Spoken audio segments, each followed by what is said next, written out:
Tonight, a nation breathes a sigh of relief.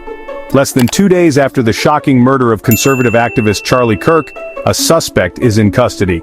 The arrest, announced Thursday evening, marks the first step toward justice in a crime that stunned the country. The tragedy unfolded at Utah Valley University, where Kirk was speaking to young supporters as part of his American comeback tour. In the middle of a quanda, a single gunshot turned a peaceful gathering into chaos, silencing a prominent political voice.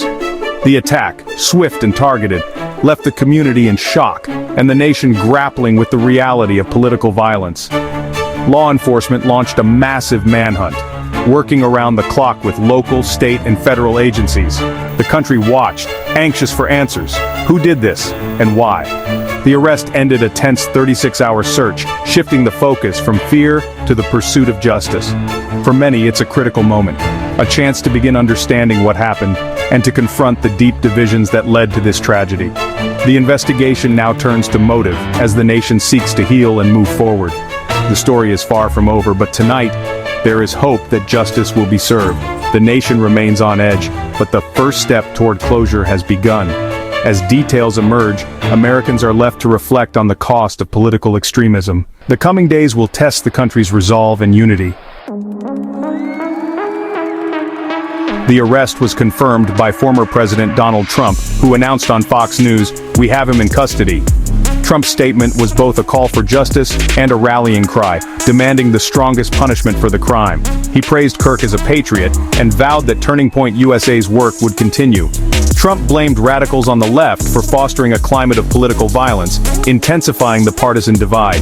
His words set the tone for the debate ahead, framing the tragedy as both a personal loss and a political battle. For Kirk supporters, the arrest is a step toward justice. For the nation, it's a reminder of the stakes in today's political climate. The case now moves from the streets to the courts, but the political fallout is just beginning.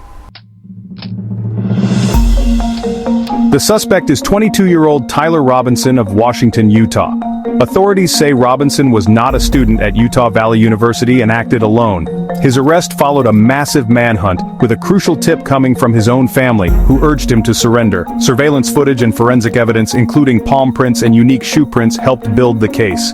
Police recovered the murder weapon, a Mauser rifle, near the campus. The motive appears political. Robinson had recently expressed strong negative views about Kirk, calling him full of hate. Digital evidence from Discord chats revealed Robinson discussing his plans and even engraving anti-fascist messages on bullets. Engraved casings at the scene read, "Hey, fascist, catch!" pointing to a possible ideological motive. Investigators are still piecing together the full story, but the evidence paints a picture of a targeted, politically motivated attack. The family's decision to come forward likely prevented further tragedy. The nation now waits for answers as the legal process begins.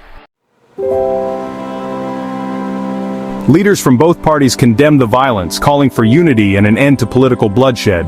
Utah's governor called the shooting a watershed moment, urging Americans to reject extremism. Public reaction remains divided. Kirk's supporters mourn a champion, while others debate the role of rhetoric in fueling violence.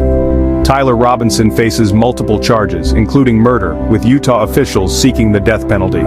The investigation continues as prosecutors build their case and the nation demands answers. This tragedy forces America to confront the dangers of political polarization and the urgent need for civil discourse. The story is not over.